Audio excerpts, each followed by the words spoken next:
Ladies and men, I appreciate y'all coming in for the secret reveal meeting. Coach told me to bring some of y'all boys in, so let's get right to the reveal. Say, B-Rob, man, hey, I appreciate you calling the meeting, man, but I got a secret I've been meaning to tell you. This ain't my real voice. This is how I really talk. When I was younger, I knew I wanted to be an American football player, so I thought having a southern accent would make people think I was tough. But the truth is, I love the finer things in life. I love fine wines and artisan cheeses. I curate works of art from around the world. And of course, appreciate a little light reading.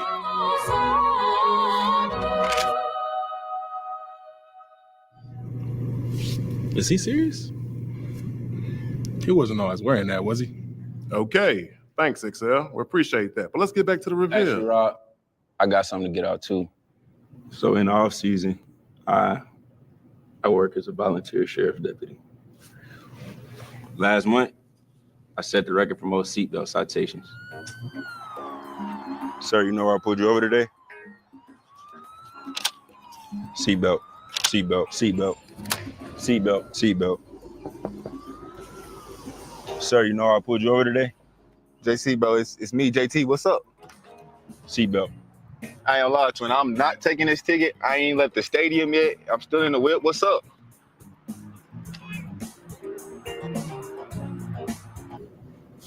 Nah, brother. I'm gonna need this one overturned though. Whew. Thank you, JC. I appreciate that, brother. Let's get back to the reveal, though. All right. Listen. I ain't gonna lie, y'all. I've been telling Coach I've been living in the gym. But real life, I've been living in the stadium. I eat here. I watch TV here. I even found myself a house pet. Secret is, I really never leave.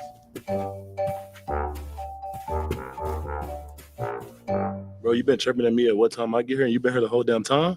Hey, that's enough, man. I appreciate all the secrets, though. But the secret's about the damn schedule. Hey, maybe we don't mention that I'd be living in the stadium, though. Let's keep that hush.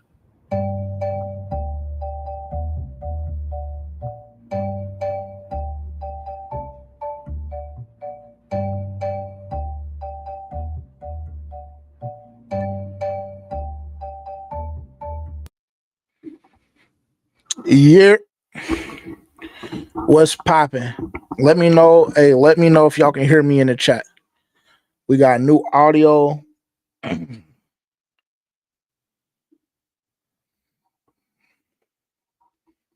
New audio, man. You know, we live. Good. Appreciate it, dog. Appreciate it, brother. I don't know what's going on with my themes. I don't know, they took my themes away. We're gonna get that. We're gonna have to get that fixed. What's popping, man? What's popping? I feel like I ain't been live in a minute. I don't know, maybe. Yeah, it's been a little while. This mic got me tweaked out, bro, because it's changing color. Let me see. Well, y'all can't really tell.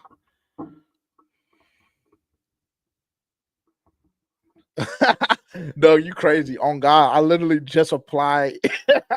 I'm weak as hell. I literally just applied a fresh new coat. I'm weak.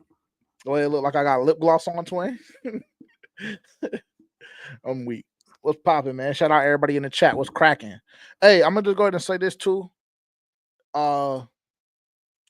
Usually, and I mean, really, it's been like the past 3 or 4 years that the media team, the social media team, has kind of not been the best.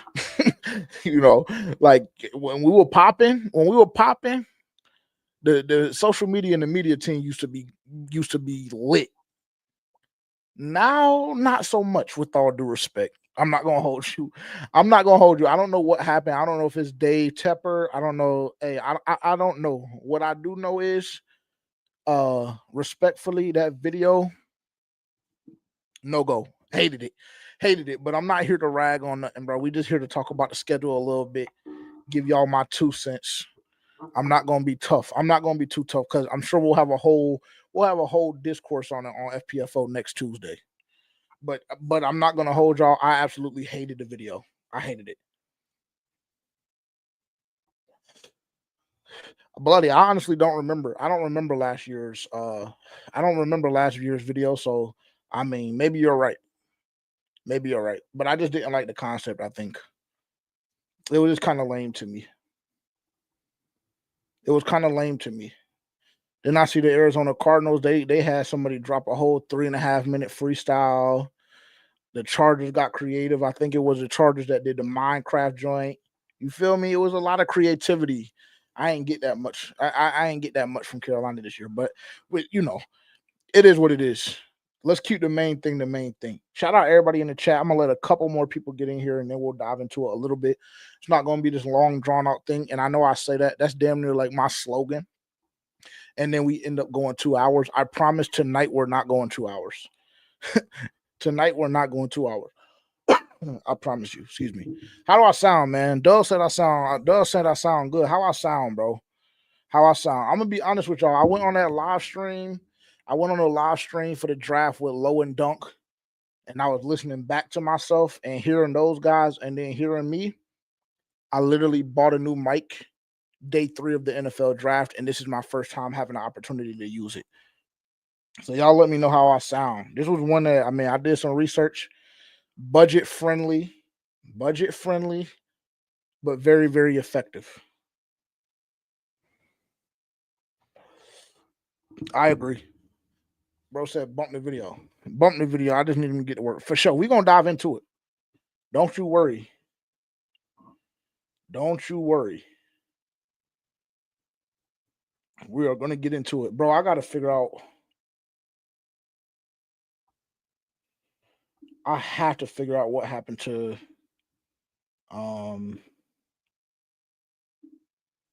I gotta figure out what happened to my themes, bro. Gotta figure out what happened with that for sure. I have no idea what happened. No idea what happened, but we'll figure it out. But no, absolutely. I totally agree, Manny. Totally agree. Totally agree. Okay, let's get started, man. Couple of housekeeping items. Said tell Terrence that picture looks good. What picture?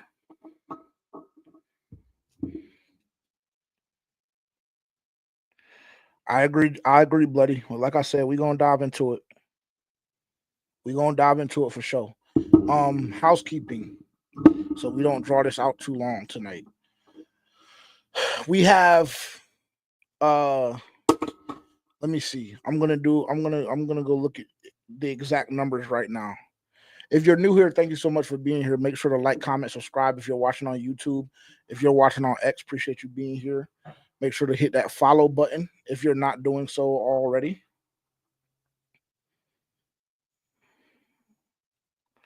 Scrap, I'm lost, man. The one that's on the new joint, the new setup, or what? I'm lost. I'm sorry. I apologize. But yeah, if you're on X and this is your first time finding us and tuning in to our live stream, so you would okay, yeah, that joint does look fire. That joint is fire. I'm not gonna lie. I love the new setup. I love the new setup. We gave Tavian complete control over everything. No audio issues this week. Listen, my life was significantly better. The episode was a little late, so I apologize for that because I know it's a lot of. Yeah, shout out to Scrap, bro. Shout out to you. I was very, very thoughtful. I have mine up right over there, actually. So yeah, that is definitely fire. Yeah, I apologize for the episode being just a little late this week. I apologize for that.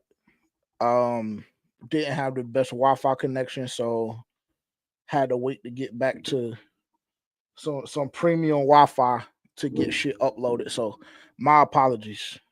My apologies for that. Okay, listen to me. Listen to me. Again, shout out to everybody that's new here and returning viewers. Shout out to everybody. If you're not tapped in already, make sure to do so. Like, comment, subscribe, bell notification, all of that. Because we really be turned over at the network, man. We be turned over at the network, and that for Panthers fans only. We really be turned.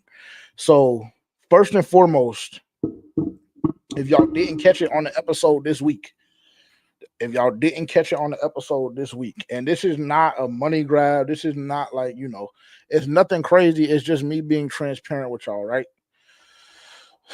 Carolina Reaper tees. If you have not purchased yours yet, we only have a limited supply remaining. We've copped, like, I want to say maybe 3 or 4 re-ups because the love was just so crazy. The love was so crazy that, I mean, we sold out. I want to say the first batch that we had, we sold out probably in 14 or 15 hours. No exaggeration. So we done had to re-up like 3 or 4 times. I'm tired of re-ing up. They only will be up for a limited time. We have limited supply. I'm about to tell y'all exact numbers. Before I do that, I'm going to tell y'all to go over to forpanthersfansonly.com if you're interested in purchasing a Carolina Reaper tee. This is what it looks like. You can kind of see the top of it. The back of it is even harder. West Coast hip hop inspired back with the Carolina Reaper big print on the back of it with the 9 on it. Fire tee. So if you haven't seen that yet, if you go to our Twitter page, our X page, you can see it on the home screen because it's pinned, and you'll see what the shirt looks like. Also, if you go to forpanthersfansonly.com, limited supply left. So we have, this is exact inventory count: 2 larges, 2 3Xs, 2 4Xs, 3 2Xs, 4 extra larges, and 8 mediums. So 8 mediums, 2 larges, 4 extra larges, 3 2XLs, 2 3XLs, and 2 4XLs. That's all we have remaining. So that's about 20 shirts, I believe. 12, 15, 17, 19, 21. We have 21 shirts left. We have 21 Carolina Reaper tees left. So if you haven't copped yours yet, I highly, highly, highly encourage you to do so, because as y'all heard, the bulk of those shirts that we have remaining are mediums. We have 8 mediums. That's the most of any sizing that we have left. Everything else is between 4 and 2. 4 extra larges, and then 3 2XLs, and everything else we only have 2 remaining. So if you haven't caught your Carolina Reaper tee yet, go over to forpanthersfansonly.com. Go put your order in right now. Highly, highly encourage you to do so. If you don't, trust me, I will not take it personal, but I just want to make sure it gets in as many hands as possible, state to state, nationwide. I mean, we had people copping literally from all over the nation. We had people DMing on X to purchase from out of the country. Absolutely insane drop. So if you don't have yours already, I'm telling y'all now, after these 21 are gone, it's a wrap. Job well done. Job accomplished. I think we launched literally 2 months to the date. The official release date was March 14th. It's currently May 14th. 2 months to the date. We released, and we're about to shut it down. So after these 21 are gone, so if your size sells out and you haven't gotten yours, I apologize. Don't miss out. So don't wait, is what I'm telling y'all. Don't wait, because I know that they're going to be gone. And this is, like I said, it's not no money grab, nothing like that. I just want to make sure that everybody that actually wants one and that's actually going to rock it has the opportunity to do so. So go do it right now if y'all haven't done so already. That's number 1. Appreciate it, Doug. Shout out to you. I think you were the first one that copped. Candyman, what's popping? Candyman, what's happening? Candyman got his shirts. Shout out Candyman. Other housekeeping items. We already, obviously, we completed our rookie jersey giveaway. Shout out to Josh Howie once again for winning that.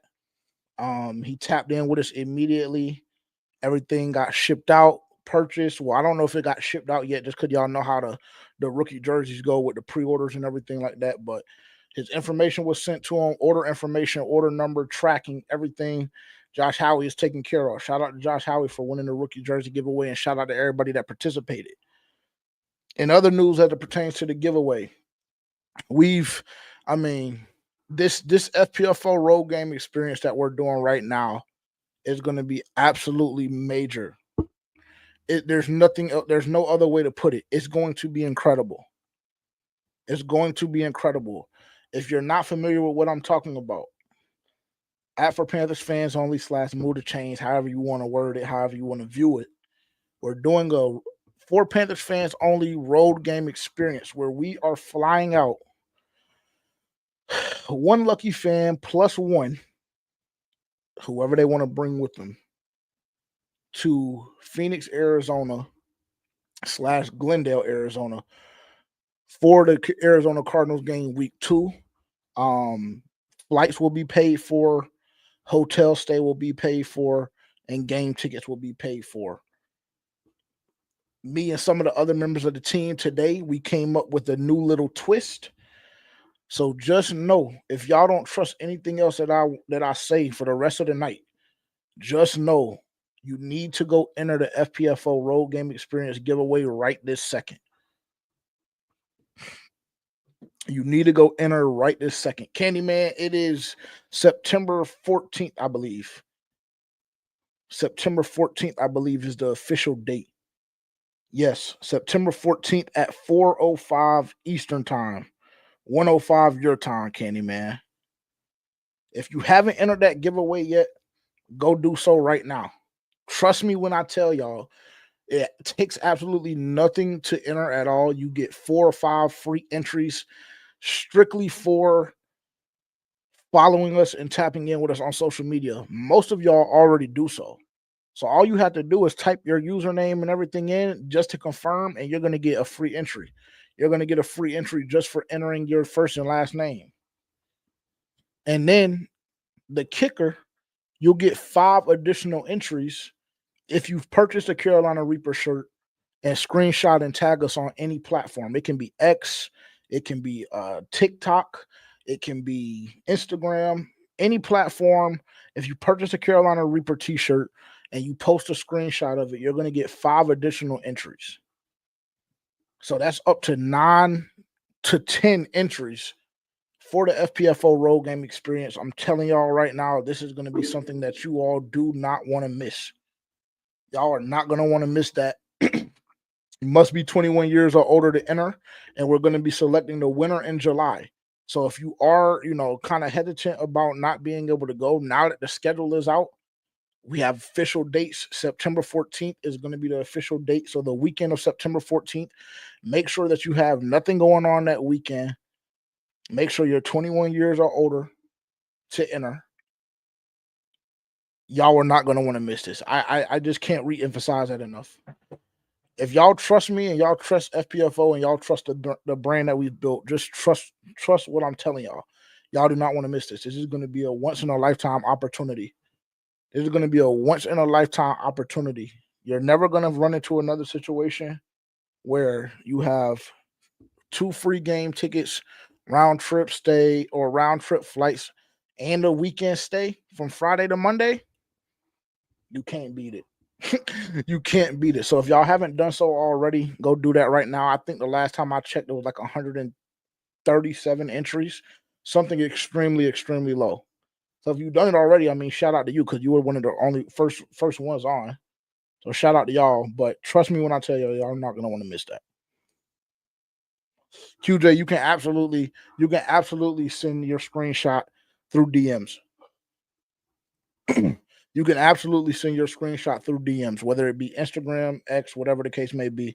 Never hesitate to DM us. And if it takes a little while longer than usual to respond, I apologize. It's my fault. It's my fault. I apologize.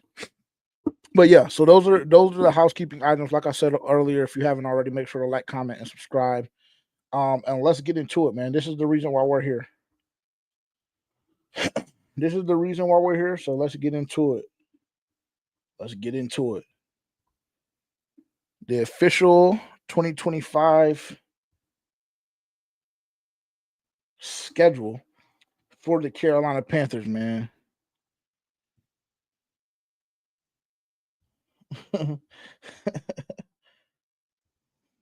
QJ, you crazy as hell, boy. This is the official schedule for the Carolina Panthers 2025, man. I'm excited, bro. I'm not gonna lie. Like I had the pro grid. I had the pro grid. What's it called? Graph on my phone, spreadsheet. I had that locked and loaded. I mean, I had notifications on for everybody that is famous or infamous for leaking particular matchups. I had all notifications on. I mean, it was all hands on deck for me today. So once the official schedule officially released, it was kind of just like, okay, no worries. But just know all throughout the day, I was fully locked in, man. And we're going to have a brief conversation about it. I want y'all to definitely stay engaged and active in the chat. I'll circle back in a few and touch on a couple of points that you guys make in comments, and I'll put some on the screen and just respond to some of the things that I see. But this is it. This is it. This is the moment we've been waiting for since we saw our opponent list. Of course, you have the big home game against the Buffalo Bills that are a lot of people are excited about. Excuse me. Another big home game with the Dallas Cowboys, Miami Dolphins. Hey, a lot of great talent coming through Charlotte this year. A lot of great talent coming through Charlotte this year. A lot of teams that a lot of people will thoroughly enjoy watching. A lot of great talent coming in the BOA this year. But let's take a look, man. Let's dive into it. Now, y'all know that I've been the conductor for the 9-11 win train. And honestly, I'm not going to hold y'all when this schedule released. And as I was seeing some of the leaks, nothing changed. Nothing changed. Now, my co-host on Tuesday, when you guys see the episode, my co-host on Tuesday, he's probably, he's a little bit more soft than I am. And if he's watching or he watches this back, he's probably going to cuss me out when he sees me, or he'll just text me and cuss me out. But he's a little softer than I am. He's a little more scary than I am. None of these niggas put fear in my heart, personally. That's just me. But what do I know? Well, let's kick it off, man. So week 1 and 2. So, I mean, listen, it's very frustrating as a Carolina Panthers fan to continue to go on the road, literally to open up the season every year. I mean, I think it's been every year for the past 3 years that I know for sure, if not 4. Somebody please confirm that in the chat for me. It potentially has been 4. I know for a fact it's been 3. I know for a fact with 2025 releasing and us heading into the 2025 season, I know for a fact it's been 3. 2 years ago, we opened up against the Atlanta Falcons in the Dome. Last year, we opened up against the New Orleans Saints in the Dome. This year, we opened up against the Jacksonville Jaguars in Jacksonville. I hate that. I hate it. I hate the fact that our first 3 games, or 3 out of our first 4 games, rather, are on the road. It's very tough.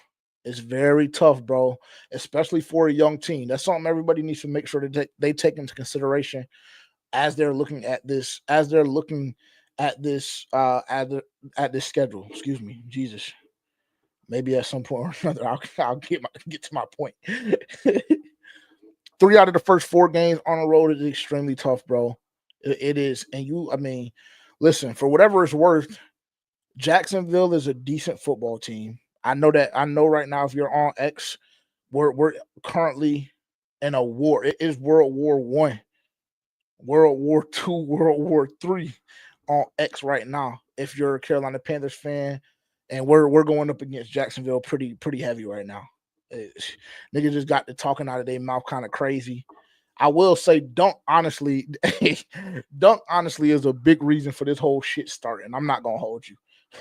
Dunk is a big reason for that. because he said he didn't even know Jacksonville Jaguars fans existed. I personally can't say that I didn't know they existed, but I just look at them as like not really, that deep. Nothing about a Jaguars fan puts fear in my heart personally. That's just me. Now, you take me to Baltimore on Sunday night, Monday Night Football, late night, later in the part of the season around December, December 14th, December 21st. And me personally, I'm gonna be on edge as I walk in the stadium. I'm gonna be on edge because I know shit can pop off. Same thing with Philly. At any point in the year, same thing with Philly. Same thing with Philly. Same thing with Philly. I'm gonna be a little on edge. Nothing about a Jacksonville Jaguar fan scares me. That's just me personally. I just only speak for myself. Do not relate or connect these comments with anybody outside of JJ as it pertains to FPFO or the G2S network. This is JJ and JJ only. That's just how I feel. That's just how I feel. Now, that being said, outside of the shenanigans that I always enter in and put into the mix, outside of all of that, just from a football standpoint, tough matchup to open the year. It is. It is. If we're just being fully honest and transparent about the situation, it is a tough matchup. It is a tough matchup. It is. They have defensively, I won't even get to that side of the ball as it pertains to them, but y'all know what that offense looks like. A healthy a healthy Travis Etienne, BJT, Travis Hunter potentially, depending on how they utilize him, and Trevor Lawrence. That's heavy. That's heavy when you're a young football team and you're a team that's coming off the worst production or the worst season from a defensive standpoint in NFL history. Facing off against the Jaguars is heavy. It is.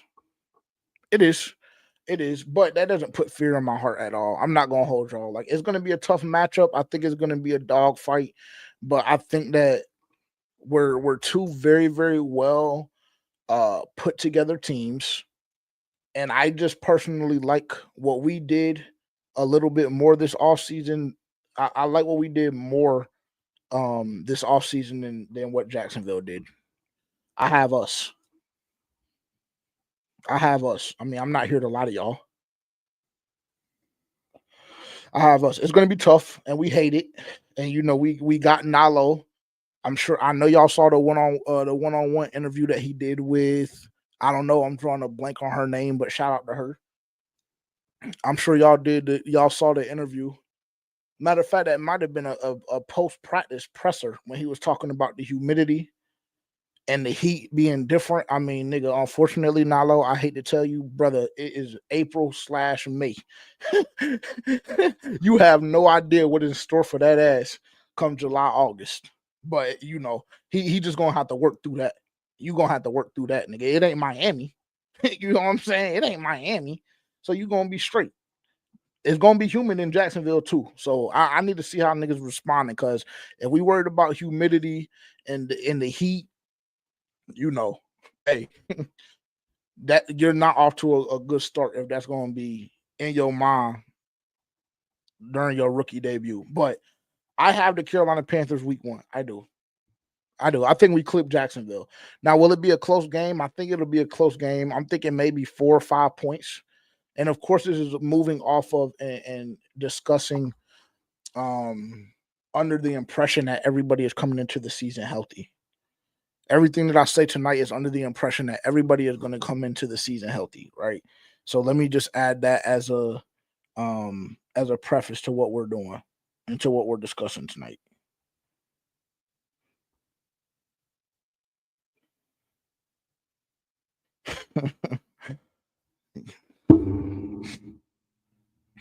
Give me Carolina week 1. I like it. Week 2 against Arizona. Y'all know how I feel about Arizona. If you're not familiar with my story as it pertains to Arizona Cardinals fans, I don't even know what to tell you because I'm not going to say it again. Go back into the archives of the Carolina Panthers for Panthers fans only, and you'll be able to find it. I think that Arizona Cardinals are exceptionally soft. We beat them last year with the worst defense in NFL history. I think we ended up stretching James Conner that game. And then I think he came back and for whatever reason was just better. But, things have changed. But Arizona puts no fear in my heart, bro. And that's not to say that they're not going to be a good football team this year. I think that I think we caught them at the right time. I'm not going to hold you. I think that we caught them at the right time, bro. No cap.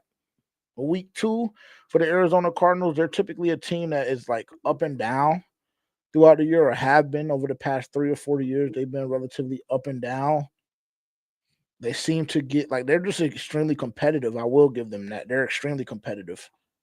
But I think we caught them at the right point of the season. I like Carolina. Y'all make sure y'all keep up with my record if y'all don't mind. Bloody and Omar, if y'all are in the chat, please keep up with my record. Please keep up with my record. But yeah, Arizona as hell. 2-0. 2-0. Then we got the home opener against Atlanta. Atlanta got significantly better. I was having a conversation with my uncle this afternoon, and I was just telling him the reason why I believe that the Carolina Panthers would A, finish above the Atlanta Falcons, and B, win the division. So that conversation was had, and then of course he rebutted. As he should.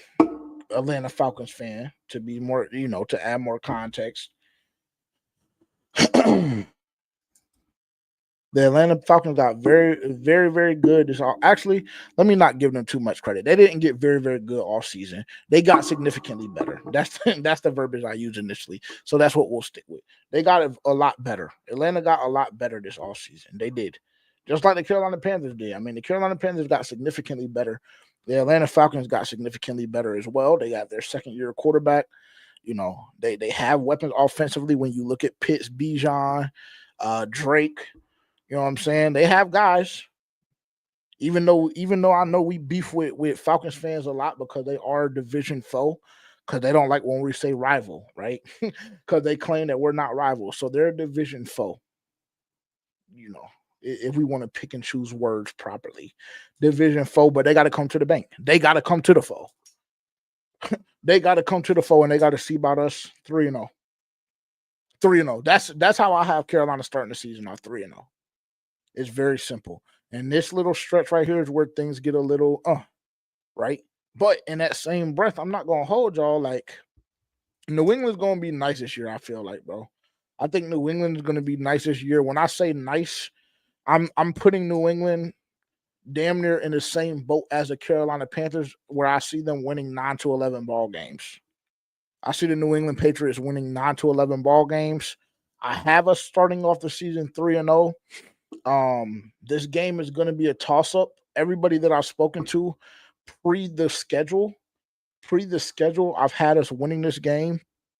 But this one is going to be a question mark to me. This one's going to be the New England Patriots game is going to be a question mark to me, because as I was speaking about the Atlanta Falcons getting significantly better, the Carolina Panthers getting significantly better, the New England Patriots got really, really good over this offseason. They did. They got really, really, really good, and I love their head coach. So I think, though I've been saying, just looking at the opponent's list, that this was going to be a win, I think that this is going to be our first loss on the year. So I'm gonna say 3-1 here. And obviously y'all can give me feedback on all of these matchups. I'm just kind of going through it and just letting y'all know my thoughts on how I'm heading into the season after seeing the full schedule finally put together completely. I have us 3-1. I think our first loss of the season comes against the New England Patriots week 4. I do. Off of that, bounce back game against Miami. Terrence thinks that we're going to lose this game. For anybody that is watching and paying attention and is familiar with FPFO, Terrence thinks that we're going to lose the Miami game. We actually have a bet already. I believe it's $100, maybe even more. I will pull up my notes, but it's unnecessary. We have a bet that the Miami Dolphins are going to cover 3.5. That's how confident I personally am. He has the Miami Dolphins plus 3.5. I have us minus 3.5. The Dolphins don't put fear in my heart, bro. They don't. The Dolphins don't put fear in my heart. Now, maybe I'm a little misguided and jaded and just biased as hell, drinking too much of the Kool-Aid, but they just don't put fear in me, bro. Like, and I know we got to roll that football out, and I know, like, it's every single year JJ has this moment around this same time, I must say, where I'm thinking that we're going to be one of the best teams in the NFL. I think in years past, like, there's been a span of maybe 2 or 3 weeks where I really, really, really, really feel that way. And then after that, it just kind of becomes COE, and I just kind of got to lean into it. But like in the back of my mind and in my heart, I'm thinking, nigga, this shit could go left. This shit could go left. This season is not one of those years. I'll just say that for the record. This is not one of those situations. This ain't one of those situations. Give me Carolina. Give me Carolina 4-1 heading into Dallas. Dallas lost. We damn near don't even need to spend too much time on this. And this is, I'm not going to hold you. This is really, really, really going to piss me off because I got to hear Tavian's mouth. I got to hear my pop's mouth. I got to hear my barber's mouth. They've done it to us the last 3 years in a row. And unfortunately, I believe that they're going to do it to us again. I think they're going to do it to us again, bro. I'm not going to lie to y'all. So 4-2, but that's not terrible. Listen to me. 4-2 at that point in the season, 6 games into the season, 4-2, I'm elated. JJ, personally, I'm elated, especially if the two teams that we lose to are New England and Dallas, because I think Dallas is going to be really good. I don't think that they're going to win their division because I think Philly has that in a chokehold right now. And we know what the case, we know what's going on with Washington, too. They just went to the NFC Championship. So shit ain't sweet over there in the East. I'm not going to hold you. But if our only 2 losses is coming against New England and Dallas, for me personally, I can live with that. I can live with 6 games into the season being 4-2 and our only losses coming against New England and Dallas. I can do that. And honestly, if you go 3-3 in that stretch, I still feel like you're A-okay. But I'm just telling y'all what I have so far. 4-2. 4-2 after Dallas. Dallas being our second loss, New England being our first. 4-2. Then you go see the Jets. I think that we're going to beat the fuck out of the Jets. I think we're going to beat the fuck out of the Jets. There's nothing about the Jets that puts any fear in me. Justin Fields is their starting quarterback. Phenomenal story, etc. They're sweet as hell, bro. They're sweet as hell, and I hate Jets fans. With all due respect, I hate Jets fans with all due respect because for whatever reason, I don't know why, but I had Jets fans in the FPFO X notifications trying to pop shit last year during training camp, like they were going to be this and that, and then they proceeded to get their ass whooped the whole season. Proceeded to get their ass whooped in joint practice, and then proceeded to get their ass whooped all season. And Jets fans were also gassed up that they were going to be nice. They went and got Devontae Adams. Nothing came of it. They're just mediocre. They're just mediocre. 5-2. 5-2. Loss against Buffalo. I believe the Carolina Panthers are going to be really, really good this year, and I do have us between 9 and 11 wins. But that being said, we ain't on that level yet. We can have an honest conversation, bro. Like, y'all know that I'm big into honesty and transparency. Y'all know I'm big into honesty and transparency. We ain't on Buffalo's level yet. QJ, I like that energy. I like that energy, QJ.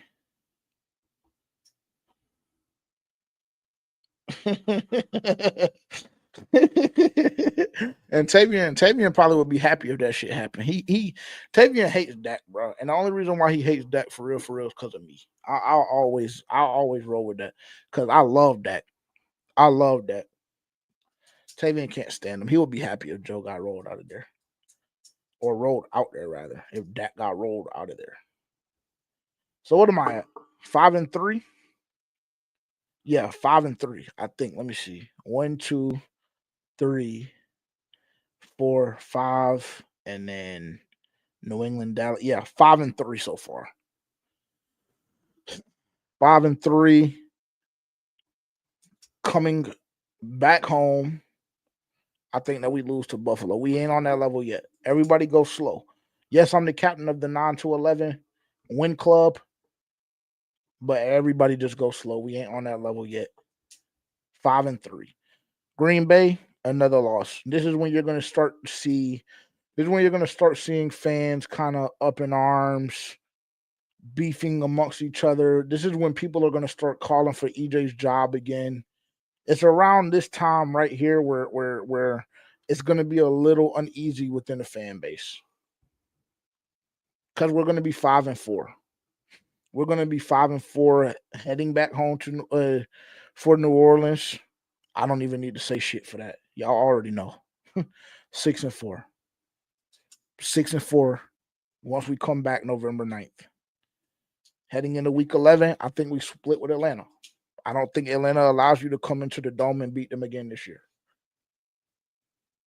I don't.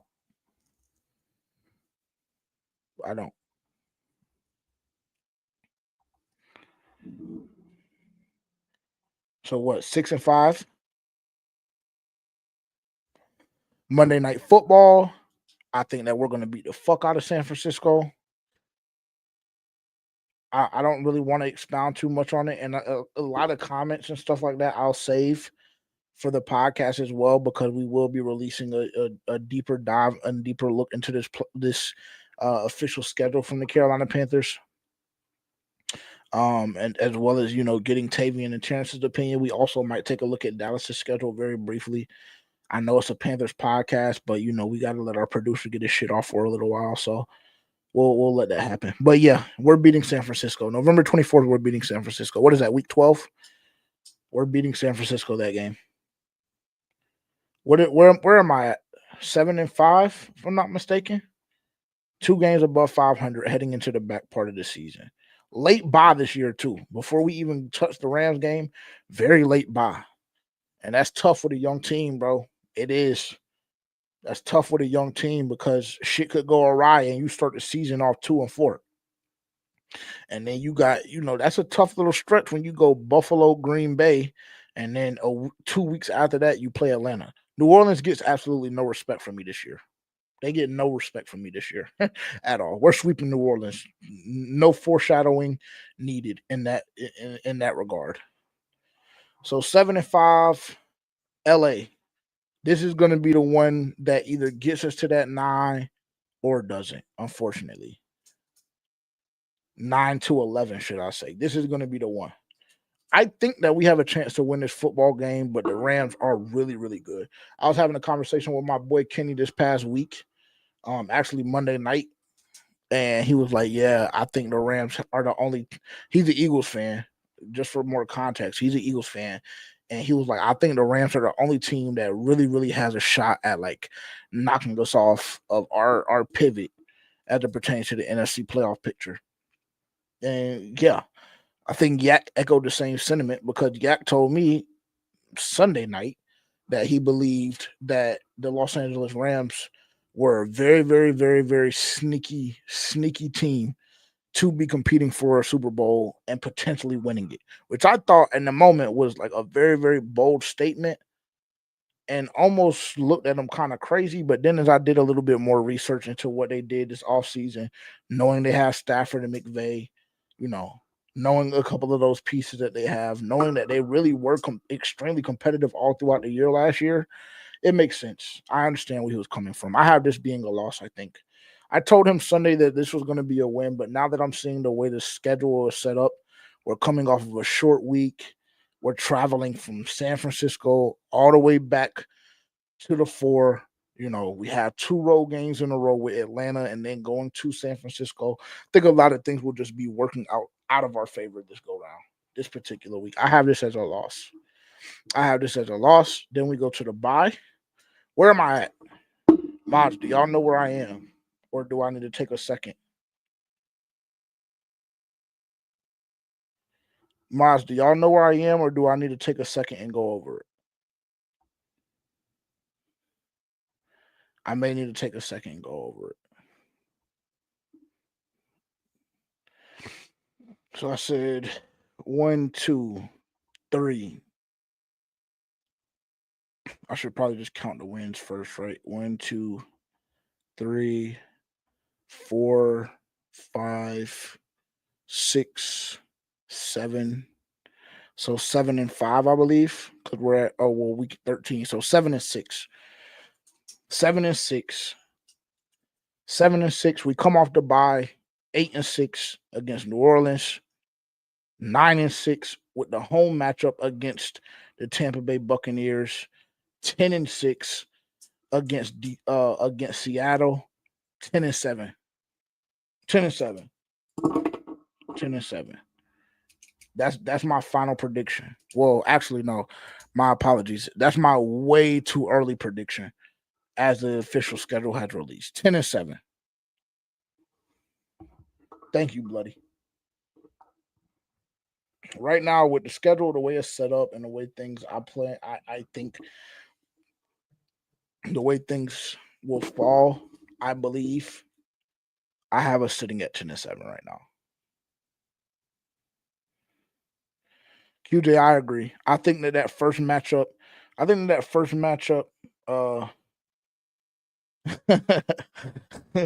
Dylan, that's how I feel, twin. I think that first matchup against Tampa Bay is going to be must win. I agree with you, QJ. I'm not going to hold you because I think that I haven't looked deep enough into the NFC South. I think first and foremost, I think the Carolina Panthers and Tampa Bay Buccaneers will be battling all year for the NFC South championship. I haven't looked at the Buccaneers schedule to kind of gauge how their season is and like where the strongest part of their schedule is and where the weak part is. But I totally agree with that statement, QJ. I do think that this is going to be a must-win game for the Carolina Panthers because I believe if the season plays out the way I just said, with you sitting at 10 and 7, I think it does take 10 wins to win this division this year. I will say that. I think it does take 10 wins to win this division this year. And that's minimum because things could get really, really freaky and it may take 11, like just depending on how nice Tampa Bay is. But I think that it's going to be I think Tampa Bay is going to be good. I think Atlanta has gotten significantly better. I think that we split with everybody in the division. Well, let me specify. We split with Atlanta and New Orleans. I think we sweep We split with Atlanta and Tampa Bay. We sweep New Orleans. So you go 4-2 in the division and you're in a good position. You're in a really good position if you go 4-2 in the division. But I do believe off of that, it takes 10 wins to win this division this year, which means QJ, you're absolutely right. That Tampa Bay game, the first one, December 21st, is going to be a must-win game. I totally agree with that sentiment. Seattle, because I know I kind of rushed through those last 3 games. Seattle, like they're going to be good. They're going to be decent. But I think at this point in the season, I mean, we're looking at that being the week 17 matchup. I think at that point in the season, we're so battle tested and we done worked out the kinks so well that we're going to be good to go. We're going to be good to go. I think that I'm going to go on record and say we'll win that game. I'll set the line at 4.5, and I have Carolina minus 4.5. I have Carolina minus 4.5 against Seattle. I do. Now, the cherry on top, and while we're here, bro, and I think I did this last year, and like it had the opportunity to happen, but now that I'm looking at the schedule again, matter of fact, let me not jump out the window. Let's go see what Tampa Bay schedule looks like. And I say that this isn't going to be like an all-night thing, and I promise it's not. But I want to go see something before I jump out the window and say anything crazy. Like I want to go see something. Let's go pull their schedule up. I mean, do they not have a nice graphic for us to look at, bro? Like, what the fuck?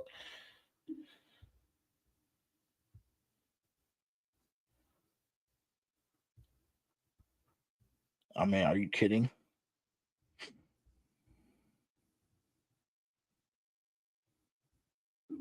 One second. My apologies. I mean, I just, for the life of me, really just can't understand why the fuck I can't get a graphic Okay, here we go. Wait, never mind. I lied.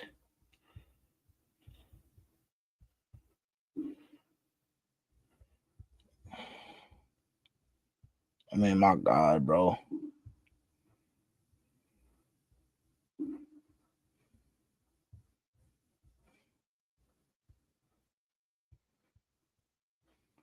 Leave it to the Buccaneers to not post like a fucking actual graphic. Okay, here we go. I'm sorry. My bad. My bad, Tampa fans.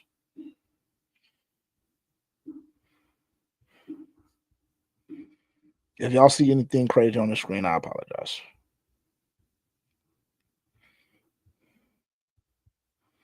Let's look at their schedule.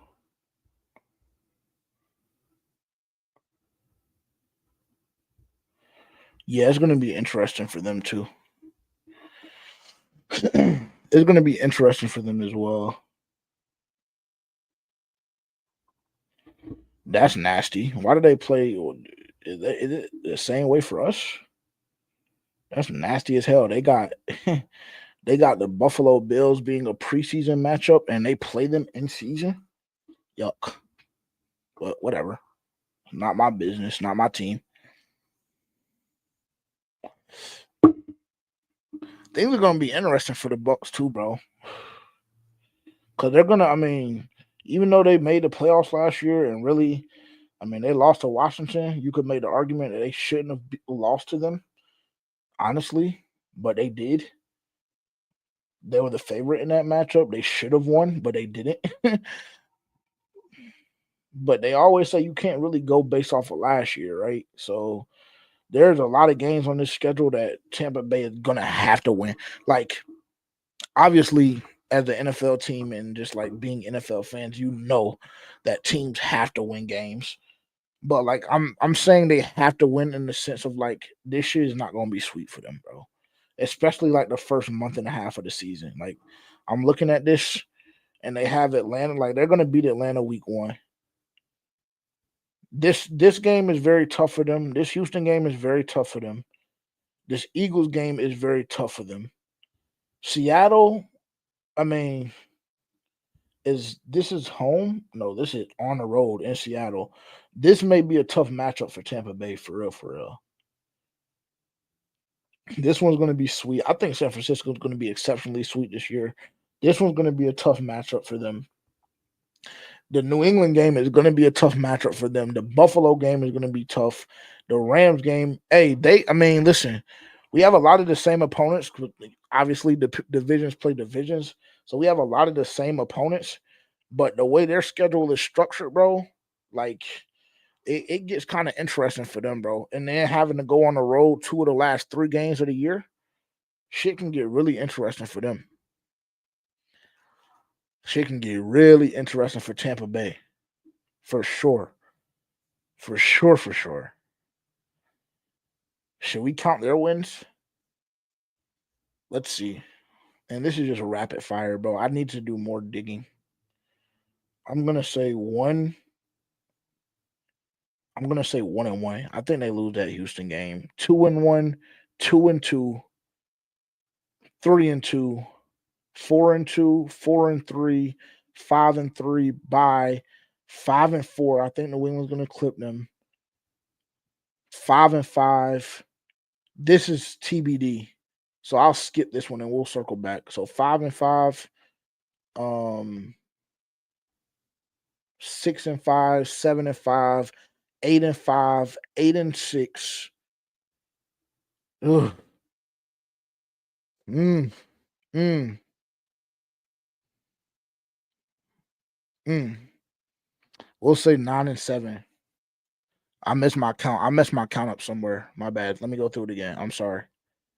I'm completely sober, I promise. So 1-1, 2-1, 2-2, 3-2, 4-2, 4-3, 5-3, 5-4, 5-5. Let's say 5-6. I think the Rams can beat Tampa Bay. So 5-6, 6-6, 7-6, 8-6. I think they sweep Atlanta. So 8-6, 8-7, 9-7, 10-7. That's just rapid fire, bro. That's just rapid fire. But I have Tampa Bay finishing the year 10-7 as well. So that being said, somehow, some way, and I did the same exact thing for the Atlanta game last year, and it was like close to like playing out the way that I said it would, but it didn't like necessarily go exactly how it was supposed to go. I said that last matchup last year when we faced off against the Atlanta Falcons, I genuinely believed in May, June, July, and August of last year, 2024, I genuinely believed that Week 18 matchup against the Atlanta Falcons was going to be for a divisional title. And I'm having the exact same feeling this year about this Tampa Bay and Carolina game. I think Week 18, January 4, 2026, Week 18, Carolina versus Tampa Bay, I believe that will be for a divisional title.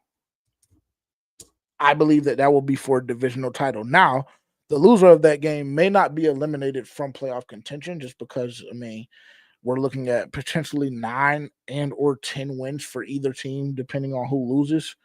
But I genuinely believe that this could be a divisional title game, bro. I do. And I don't want to sound like a broken record for real. Like, you know what I'm saying? Like, I don't want it to like sound like I'm just reusing takes. But if you look at the schedules and the way they're constructed and just put together, I genuinely believe that Week 18 is going to be for a playoff berth. More specifically, going to be for the NFC South Championship. I think January 4th is going to be for an NFC South Championship. I do. Because their schedule is very interesting the way it's put together.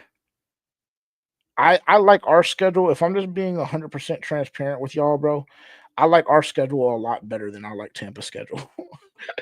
No cap. And I do have them winning those 3 games in a row from the 30th, the 7th to the 11th. At the bottom, what is that? Week, I don't know, 18, 17, 16. So 14, 15, 16. Week 14 through 16, I do have them going 3-0 in that stretch. So, like, you can look at that as a positive, whereas, like, if you look at ours, like, there may be a loss or 2 in the same stretch. I still like our schedule a lot better, bro, than Tampa's schedule. I'm not going to hold you. For one, opening the season off with a divisional game is, like, extremely tough. It is. No matter who it is, no matter, you know, what, everything is out of the window because it's week 1. And, you know, we know how the NFL season goes. The cream of the crop rises to the top. But when it's week 1, anybody can get clipped. No cap. So it's very tough for them to open the schedule against Atlanta. It's tough to stay on the road. 2 out of their first 3 games. 2 out of their first 3 games on the road. So it's tough for that to be the case. They have a lot more veteran leadership on their team than we do. So the age won't necessarily be as much of a factor as it is for the Carolina Panthers, but that's still going to be tough. 2 games on the road to start the year off is going to be tough. The Jets will be sweet as hell, but then they have to play Philly, and that's going to be tough. And then that following week, that Seattle game is like, it's not a cakewalk. I think that Tampa Bay and Carolina both can beat Seattle, but it's not going to be sweet, especially with Tampa Bay having to go on the road to play them. San Francisco, I think Tampa Bay will get them, especially with it being home. But then they have to go back on the road to Detroit. Then they have the Saints, which will be an easy W for them. Bye week, and then they come out of the bye week and play New England, Buffalo, and LA. That's tough. That's tough because that could be a 0-3 stretch for the Tampa Bay Buccaneers. The same way the following 3 games will more than likely be a 3-0 stretch for them. So that 0-3 stretch, that stretch right there from November 9th to November 23rd, those 3 games, that is the area of the calendar that I'm circling for the Tampa Bay Buccaneers, and that'll let me know like Carolina's actual chances in that span right there. Because I think that they're going to go 0-3. I think that they're going to go 0-3. Obviously, like we're not going to know at this point, but that's going to be very tough. That's going to be a very tough matchup and a very tough stretch for Tampa Bay. 0-3, 1-2 at the best. 1-2 at the best, with the win coming via New England. And the only reason why it's going to come, should it come with New England, is because it's at home for the Tampa Bay Buccaneers. But that could damn near be a 0-3 stretch for them. And then they go 3-3, and then that's when shit will get interesting. If you're the Carolina Panthers and you do your job the way I believe they will. So, to reemphasize QJ's point, yes, that is going to be a must-win game for Tampa Bay, in my opinion. Honestly, I won't even specify it for Tampa Bay. I will just say December 21st is going to be a must-win game for both teams. No cap.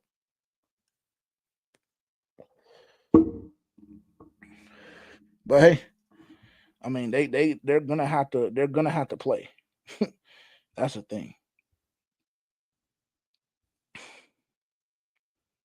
Bloody said when he first seen the schedule, he immediately thought 11-6.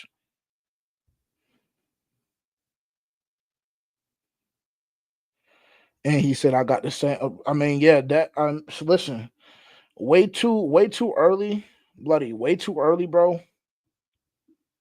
Way too early, for sure. But that's the joy in the NFL. Like, you can do shit like this, right? Like, you have the draft. I mean, you have to thug it out from mid-February, all the way until like 2 weeks before April, well, 2 weeks before the draft. But then once the draft happens, like, it's like, okay, we're damn near back in football season. We're damn near back in football mode. But you got OTAs, you got rookie mini camp, you have schedule release, then you have regular mini camp, then you have summer camp, training camp, and then we're at the season. We're in the season. So way too early. That being said, Bloody, we got to stay healthy. Like, this shit is gonna have to translate, you know.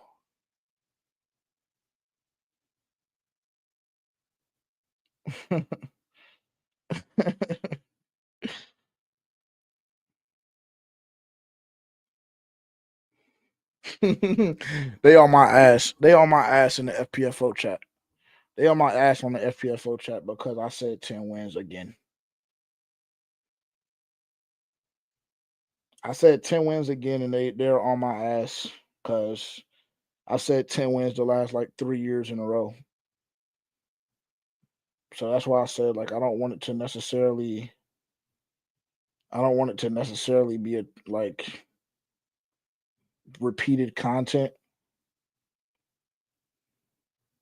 But hey, man, listen. I don't know.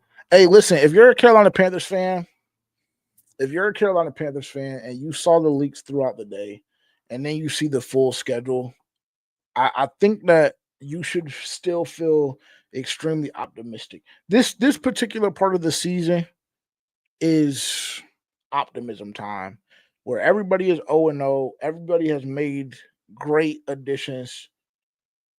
Everybody, more or less likes their draft picks. In our situation, I think a lot of our fan base loves our draft picks. I'm one of the people that love our draft picks. The national media loved our draft, right? So right now, everything is up and it's a high. This is the time to be optimistic. It is. This is the time to be optimistic. This is why I be getting on Eternal. I haven't seen Eternal in the chat yet. I haven't seen Eternal in the chat tonight. But Eternal is so like pessimistic, bro. It's like so crazy, bro. And shout out to Eternal, because Eternal be tapped in, bro. He really do be showing love to the show. He be showing love to the show and to the network, and like he's a good dude. He be showing love, but as it pertains to the Carolina Panthers, bro, he's so pessimistic, bro. So pessimistic. And it's just like, dog, like this is the time of the year where we can be the most optimistic that we're ever gonna feel. Because, in a month and a half, We're going to start getting reports about injuries and people being banged up here and banged up there. Then we're going to start seeing reports about how shit ain't clicking for the offense and how the defense still looks porous, right? And then doubt will begin to creep in. Like, that's just a cycle of the NFL season, bro. This is the best time of the year for NFL fans around the league because everybody is 0-0 and everybody feels extremely optimistic about what they have going into the season. That's just a fact. That's just a fact. So I, as a Carolina Panther fan, as a diehard Carolina Panther fan at that, I personally feel really, really good about the schedule. I like the way it's set up. I think with a younger team, it's imperative to kind of get your feet underneath you. With the way the schedule is currently constructed and obviously moving off the presumption that everybody will be healthy, I like starting the year off the way we do. I think it gets progressively tougher. And then once you get to, let me see, because I don't want to misspeak. It gets progressively tougher towards the middle part of the season. But then once you come back from the bye, the last 4 games, in my opinion, 3 of those 4 games are very, very winnable. 3 of those 4 games, the last 4 games of the year, are very, very, very winnable.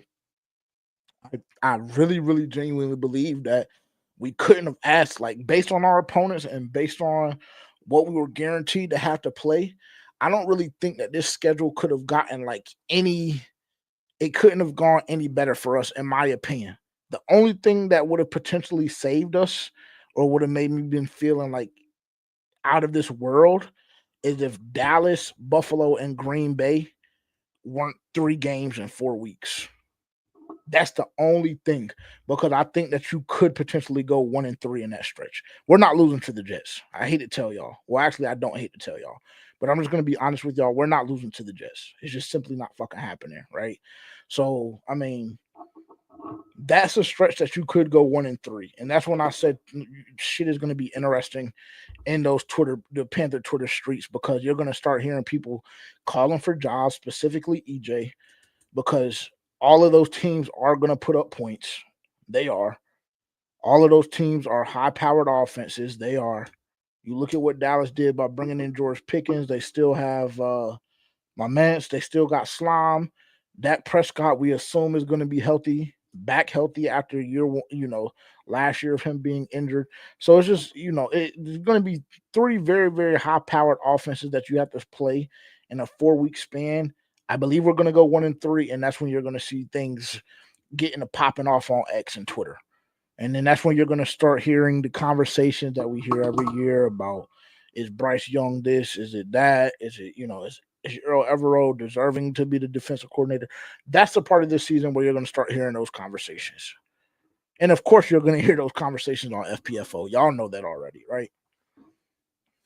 Y'all know that already. Y'all know that is coming, but I'll pull the schedule back up. My apologies.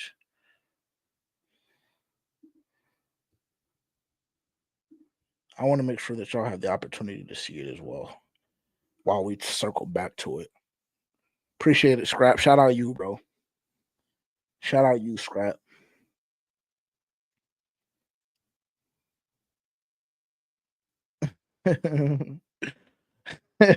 Bloody, and you know what my problem is, bro? Like, just in a full moment of transparency, like with my viewers and with the people that support FPFO and Move to Change and just JJ in general. If y'all want me to have a moment of transparency with y'all, my problem is, bro, I start putting money up at the optimistic state of the season. So, I mean, over the last 72 hours, I've made about I've made about $900 to $950 worth of bets on the Carolina Panthers over the last 72 hours. And that's where I run into problems and trouble. Just in a full moment of transparency. And no, I do not have a problem. So I don't want y'all to be worried about me. I do not have a gambling problem. And I say that with 100% confidence. We troll about it and we talk about it on FPFO, how we are all gambling addicts and how we have a problem. I'm very fortunate enough to say that is not my problem. I do not have a gambling problem, but over the last 72 hours, I've put up about $900 to $950 total on Carolina Panthers bets. And that's when I run into problems, is because I get caught in the state of optimism at this exact time of the season every single year. And then I just get to chat into niggas. Cause y'all know how I am. Y'all know how I am, bro. And that's just how it happens. So hopefully I won't get stained this year. Hopefully I won't get stained this year, bro. Because it's possible. I've been stained the last 5 years in a row. Hopefully this year is a little bit different. QJ said no quarterback no quarterback on our schedule puts fear in my heart but Josh Allen. Let me see if I agree with that statement. Stafford is a gunslinger. I wouldn't say he puts fear in my heart, but he's a gunslinger. And they're gonna, with the offense they run, they're gonna spread that shit out and they're gonna put up points. They're gonna put up points. As far as fear, yeah, Josh Allen, I guess. Josh Allen. To be honest, I'd say Josh Allen and not necessarily fear, but hesitance. Jordan Love. And I would put Dak in that same bracket. Hesitance. Just go slow. Just go slow. But I do believe, honestly, when you look at this schedule, I believe that Bryce Young has the ability to play or has the ability to outplay the majority of the quarterbacks on this schedule. We don't see Pat again this year. We don't see Joe. Think about that. We saw Pat, Joe, and Jalen all in the same year last year. And I know that niggas are going to, I know y'all like to slander Jalen Hurts' name, so I'm not going to go too crazy on that. And we had Jalen in check that game, but just think about that. Pat, Joe, and Jalen all in the same year last year. So when you're coming off a year like that, QJ, I feel you when you say, yeah, none of these niggas put fear in my heart because, look at the quarterbacks that we just played last year. So, yeah, I get that. I wouldn't say fear. Fear, Josh Allen, yes. Hesitation, Dak and Jordan. Outside of that, everybody else is sweet. I think Bryce can go toe-to-toe with everybody else. I think Bryce really can go toe-to-toe with everybody in the NFL because I saw him do it with Pat. And if you can do it with Pat, that's the standard. That's the standard in the NFL right now. He's the best quarterback in the NFL, hands down. You can go toe-to-toe with Pat. You can go toe-to-toe with anybody. Fear, Josh. Hesitation, Jordan and Dak, for sure. QJ trying to stretch everybody. I like that. Nigga, hey, QJ, I'm going to tell you this. You know that you speaking my language when you get to start talking like that. But I'm trying to be, you know what I'm saying? I'm trying to be peaceful, mindful, and demure because I'm on live stream and it's a random Wednesday night and it's not the podcast. So I'm just trying to be very demure. I'm trying to be very demure about the situation. But when I get in that stadium and I get to getting a few drinks in me, you already know what I'm going to be calling for. You already know what I'm going to be calling for.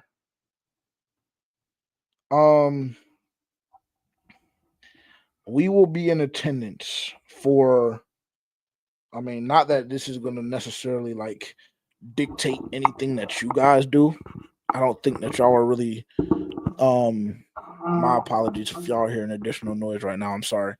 I don't think that anything that we do as FPFO really dictates anything at all that y'all do, unless it comes to purchasing a Reaper shirt. And if you haven't done that already, make sure to go do so. I was just telling people Before a couple of you guys got in that we only have 21 shirts remaining for the Carolina Reaper tee. There's only 2 more 2Xs, 3Xs, 4Xs. There's 3 more XLs. There's 4 XLs and 2 larges and 8 mediums. So there's only 21 shirts remaining. So if y'all haven't already, make sure to go purchase that Reaper tee.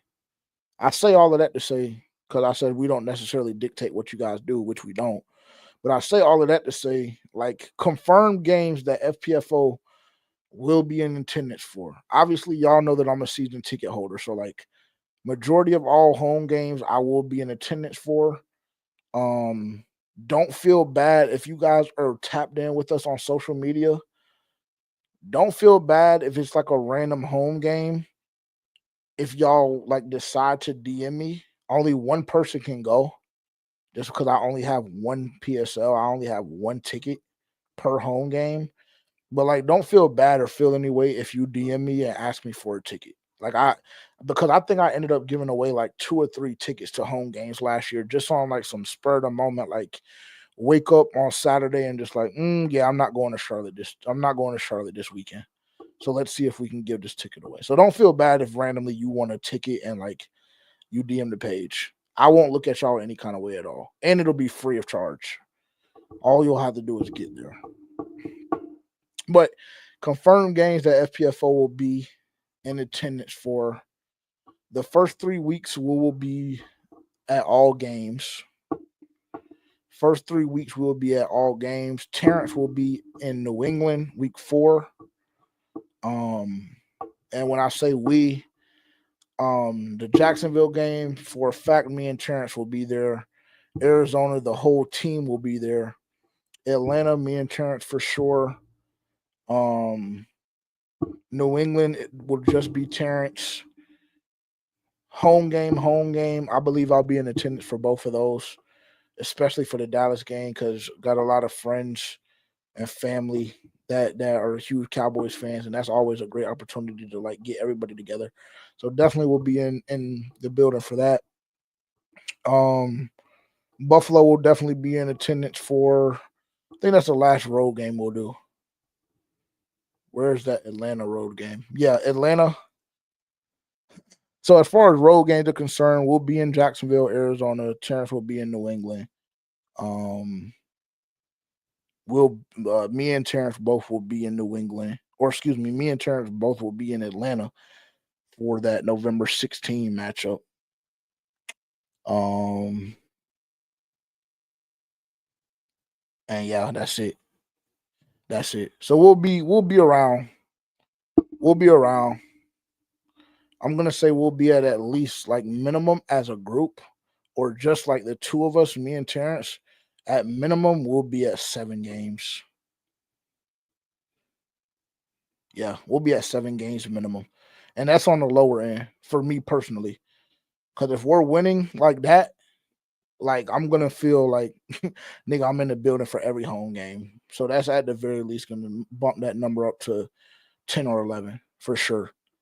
And then it's TBD for sure on that Tampa game, but very, very similar situation like it was last year. Like if the Carolina Panthers were competitive all throughout the year last year and actually winning ball games, and that Falcons matchup would have been for a divisional title, we would have been in the building. And actually, we were supposed to be in the building this year regardless, but something came up, so we didn't make the Atlanta trip. And to be honest, like after 4 wins, we weren't really feeling too pressed. But should things go as planned, and should things actually go the way I predict them this year, with that last game of the season being a divisional title game, we will be in attendance for that one as well. And then playoff starts. Presumably the Carolina Panthers will be in, and if that's the case, I mean, y'all already know what the fuck time it is. Y'all already know what time it is if that happens. But yeah, so I'll answer a few questions really quick.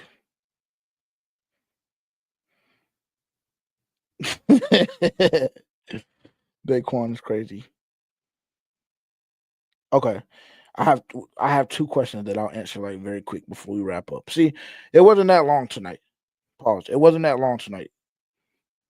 We started at 9:15 or 9:10 technically, and I didn't start doing shit until 9:15, and I didn't start talking until 9:18, 9:19. So we're on a good track for time. An hour and 22 minutes. I told y'all I wouldn't be too crazy tonight. But I'll answer a couple of questions real quick. I mean, this question, QJ, I don't know if you watched the episode this week, if you've gotten a chance to watch the episode this week, that we put out yesterday. If you haven't, definitely make sure to go check that out. That's number one. Number two, we had a conversation about Adam Thielen and cutting him. And I know a lot of people don't like the idea, and I'm not gonna go on a long rant just because we've done so good on time. I'm gonna have us out of here in an hour and a half or less. Okay, that's my goal. I don't know if you saw the episode this week, but we had a conversation about Adam Thielen. A lot of people don't want to have the conversation, right? Because he's been Bryce's most reliable target, and he's been the most productive receiver in the receiving room, and the receiving room is also young, and we don't know. We don't want to take a security blanket. Bro, I'm not gonna lie to y'all, bro. I really personally don't care about none of that shit, bro. I'm not gonna lie, because ultimately, like, yeah, cool. We talk about playoffs this year, right? And we just did the breakdown, and y'all know my record right now is sitting at 10-7, extremely optimistic and things like that. But let's say hypothetically that doesn't happen, and next year is the year where we have like ample amount of dollars to spend. Free agent market from a defensive standpoint looks relatively good. We have ample amount of young guys under contract. So let's just say next year really, really, really is the year. Would you rather have this particular year? I'm going to answer your question with a question, which is like a sales tactic, right? But I'm going to answer your question with the question. Would you rather have Adam Thielen being,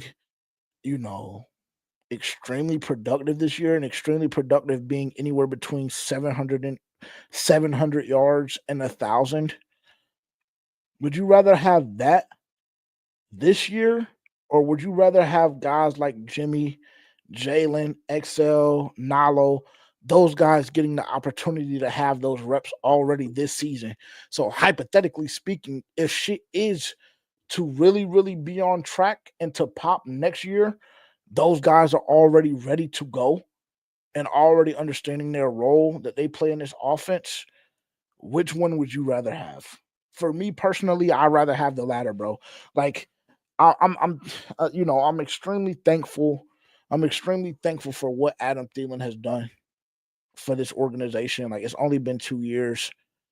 I have my content manager calling this nigga a Panthers legend. Like, at one point or another, I thought he was trolling. Now I think that he genuinely believes it. I know a couple of y'all like were on my top in the comments, on our top actually in the comments about talking about cutting the nigga.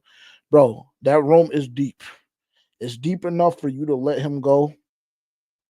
It's deep enough for you to even consider potentially trading him. Right? So it's just like one of those situations where, like, to answer your question directly, absolutely. If it guaranteed me Jalen Ramsey, so then I can move Mike inside, or I can do whatever I want to do, give different packages and shit like that, and it's guaranteeing me Jalen Ramsey, yeah, absolutely. But now, off of that, Jalen Ramsey's contract is very hefty. It is very hefty, and I would be kind of hesitant to make that move just because of the number that he's owed.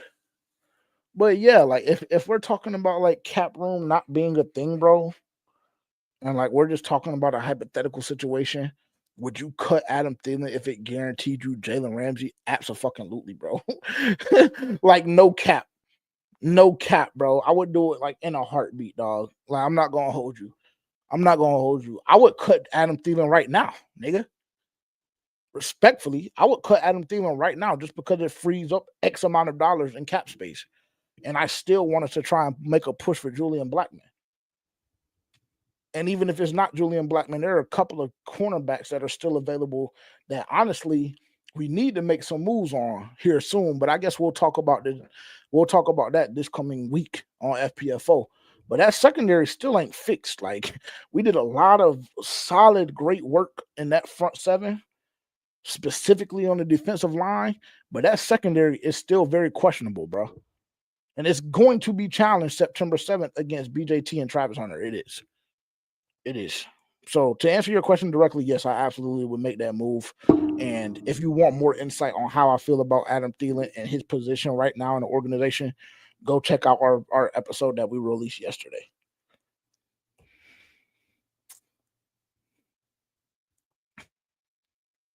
Let me see a couple more questions. Did you guys decide if you're going it for any of the game? Yes, absolutely.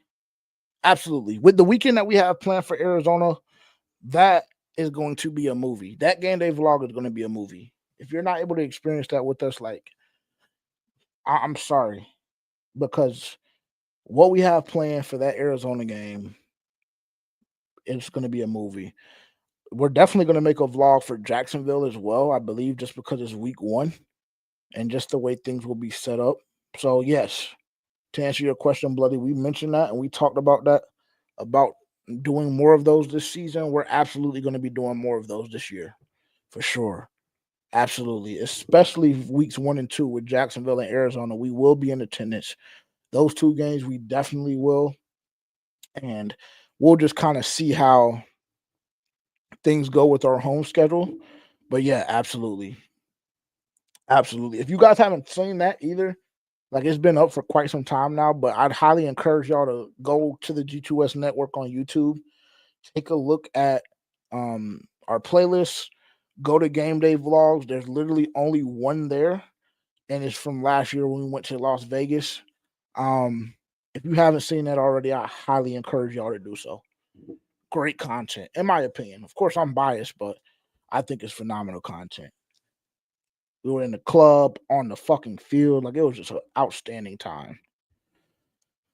How much better does Julian Blackman make this team? Significantly.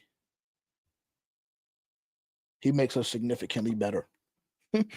He makes us significantly better because right now, potentially, with all due respect, of course, because I don't want to ever attack anybody personally, but if we're just talking about, like, strictly football and we're just talking strictly production, Damani Richardson is not Julian Blackman.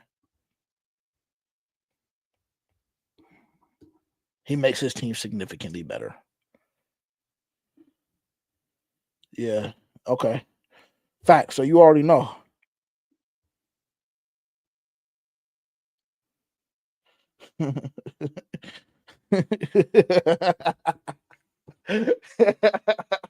Nah, for shit show. Shout out Sheena. Shout out Sheena, bro. Shout out Sheena. Good God Almighty. Shout out Sheena.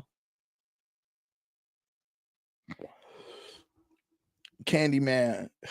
Hey, Candyman is one of my favorite Panthers fans in the Panthers fan universe. Shout out Candyman. Yes, it does, bro. And this was, like, honestly, this was the only point. And I don't know if I did a good job in verbalizing and elaborating on this point on the podcast. So whenever the conversation comes back up, because I'm sure it will come back up over this summer, hopefully I'll do a better job. But this is really my only point, bro. Your room is so young, and a lot of people will say, like, okay, well, Adam Thielen benefits your room from being in there because of his veteran leadership and what he's able to teach guys and this and this and that and that. But for me personally, bro, I'm more about guys actually learning on the field, getting reps. I think if you let Adam Thielen go, I think that increases Jimmy Horn's reps. I think that increases Jalen Coker's reps. A lot of young guys that have a lot of potential, even though we haven't seen Jimmy Horn play a rep yet in the NFL. So I'll go slow on him. But, like, yes, bro, this is the only point that I'm really trying to make, is that it slows the development of guys. And yes, Adam Thielen has been exceptionally productive. But, I mean, listen, year 1 when he was here, Bryce Young's rookie year, he was competing with targets against fucking Jonathan Mingo and Terrace Marshall Jr., with all due respect.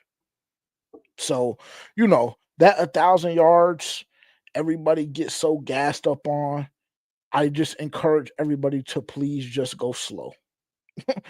Please just go slow. And then we saw the significant injury he had last year that kept him sidelined for 6 weeks, 5 or 6 weeks, right?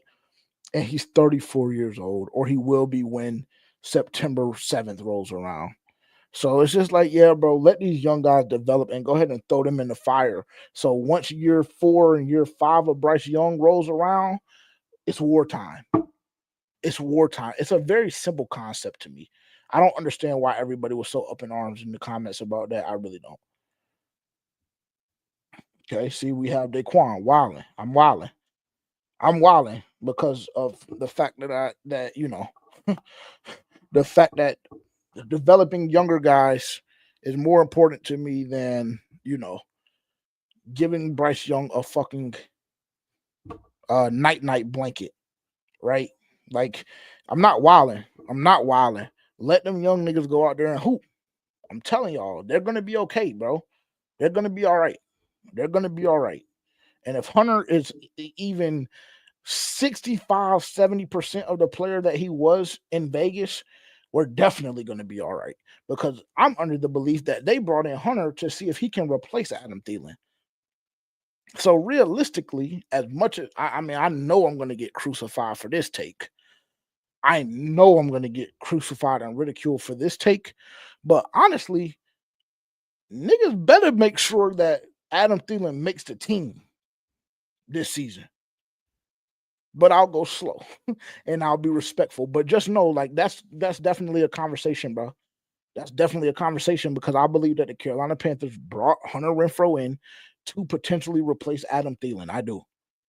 I do. They're the same type receiver. I'm not only saying that because they're both white.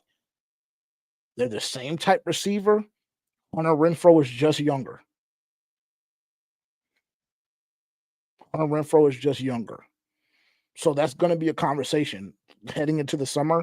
So if y'all going to be mad about it, just go ahead and be mad now. Because I'm telling y'all that everybody needs to be mindful and just hope that Adam Thielen makes a team for people like Daquan that think I'm wilding because I say that it's beneficial for the cap and it's beneficial for our young guys to go ahead and immediately get reps. You know, so go ahead and be mad at me, but that's definitely a conversation that we're going to have more so as the summer approaches because, yeah, if you're talking about keeping only 5 receivers like the Panthers did last year, are you cutting Jimmy Horn? Are you cutting Jalen Coker?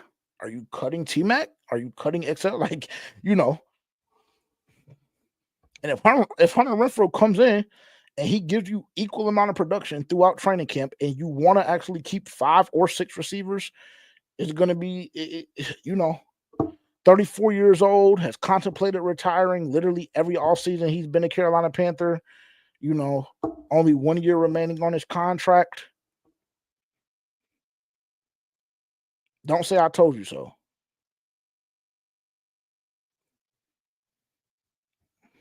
I don't agree with this. I think XL is going to be significantly better.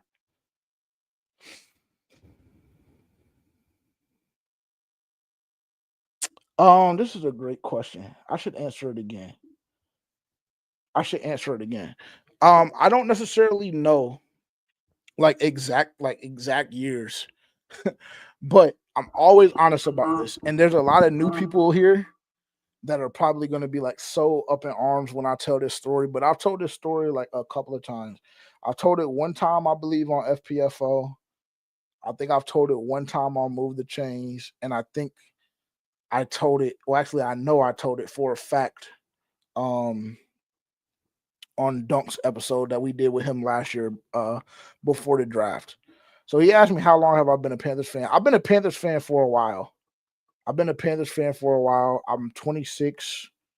I was supporting the Panthers during the Super Bowl in 2003. So I had that to my name. The smut that I have on my name that I've never denied and I've never tried to hide. When I was younger, a lot younger, probably 20 years ago, I did used to be a fan of the Atlanta Falcons. Y'all go ahead and crucify me. Y'all go ahead and do what y'all need to do. The reason for that was because I used to live in Atlanta when I was significantly younger. And my uncle had a huge influence over my life. And I used to live with my uncle, and he was a diehard Atlanta Falcons fan and has been for, to this point. So yeah, that shit rubbed off on me when they had Michael Vick and the dome was rocking. It's like it did. I'm not here to lie to y'all. So for a while, I want to say maybe 3 or 4 years, I was an Atlanta Falcons fan. But ever since I've had the right mind that I have today, I've been a Carolina Panther fan. And like I said, I did support the Carolina Panthers in 2003 when they were playing the Super Bowl. I know exactly where I watched it. I remember the exact moment John Casey or whatever bro's name is kicked the ball out of bounds and gave them, 25 yards to get into field goal range. Like I've trust me when I tell you, like it's been a long fucking ride, bro. I've sat through and suffered through 2 Super Bowl losses for whatever it's worth. But like I said, I've never ever tried to hide it, and I've never lied about it. I did used to be a Falcons fan when I was a baby. Forgive me. Forgive me. My dad tried to make me a Cowboys fan when I was like a newborn to maybe 2 years old, 3 years old. Then I moved to Atlanta for a couple of years, became a Falcons fan, was going to, going to tailgates and things like that as a jit. And then, like I said, maybe around 6, 7, somewhere in that range, I became a Carolina Panthers fan, die hard. So yeah, that's my story. I'm sure y'all are lighting me up in the comments. Luckily, I don't have them pulled up right now, but I know that y'all are judging me, and that's okay. Because now, guess what? I have that shit tatted on me.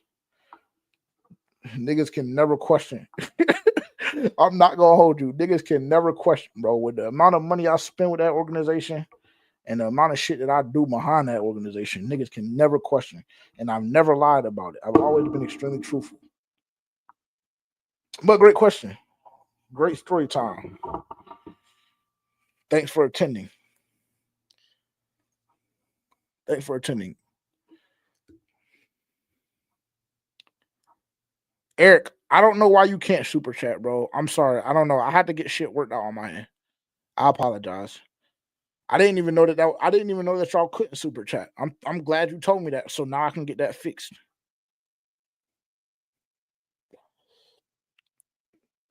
And for anybody that ever questions, matter of fact, let me pull this shit up full screen. For anybody that ever questions my allegiance, it's not, I can't get it, but just know, nigga, it should never be questioned. Because anytime you see me, you will know what time it is. No kizzy, but great question. Shout out to you. Appreciate it. Yes, Daquan, I'm talking about all of that shit, man. Eric, shout out to you, bro. I'm not drinking anything right now, and we are lit. Actually, Eric, what are you drinking? What are you drinking? Talking about cutting our leader in yards back-to-back seasons. I don't care, Daquan, unfortunately. Like niggas will tell me this, bro. Like so many people have told me this, and like I just have to unfortunately sound like that delusional ass dude and just tell y'all like I really don't give a fuck, bro. Like honestly, you didn't draft 2 wide receivers back-to-back years in the first round to have Adam Thielen be your leading receiver. You just simply didn't. So the way that you make them mature and grow the fuck up and actually live up to their expectation is to get rid of the nigga, that crutch that they've been relying on, more specifically in XL's case, because Nalo hasn't played yet. But the way to get rid of that is just to simply go ahead and cut it out, because next year he's not going to be here regardless. I hope that you guys know that, right? We're on the same page. Everybody's on the same page in that regard, right? We all know that this is Adam Thielen's last year as a Carolina Panther, right? If you're not familiar with that or you're not thinking along those lines, please raise your hand in the chat so we can school you and educate you. This is Adam Thielen's last year as a Carolina Panther regardless. So what's the point? Like realistically, I don't like Daquan, and I say it with all due respect. Like I hope I'm not coming off like crazy, and you're not taking it as crazy. But obviously, if you consumed enough of our content, that like my tonality, it could definitely use some work, but it's definitely coming from a pure place. I just simply don't give a fuck. Like, I'm not gonna hold you. Like, that shit is great, bro, and it's phenomenal. Shout out to Adam Thielen. Round of applause, all of that shit. I just personally don't care. I don't care, bro. I'm just bigger into the opportunities it allows you with the cap, and I'm bigger into our young guys that we have invested so much into developing. That's just me. More upside than Coke, and I stand on that shit 10-toe. I mean, I don't necessarily disagree. I don't necessarily disagree. Eric, you missed it, bro. But we just went through the schedule for like the past 45 minutes or so. After looking in-depth look at the schedule, presuming everybody will be healthy, or assuming everybody will be healthy, rather, I currently have us at 10-7, and I am the self-proclaimed captain of the 9-11 win club. I believe the Carolina Panthers will win 9-11 games this year. I believe it'll take 10 games to win the NFC South. I have the Carolina Panthers winning 10 games and losing 7.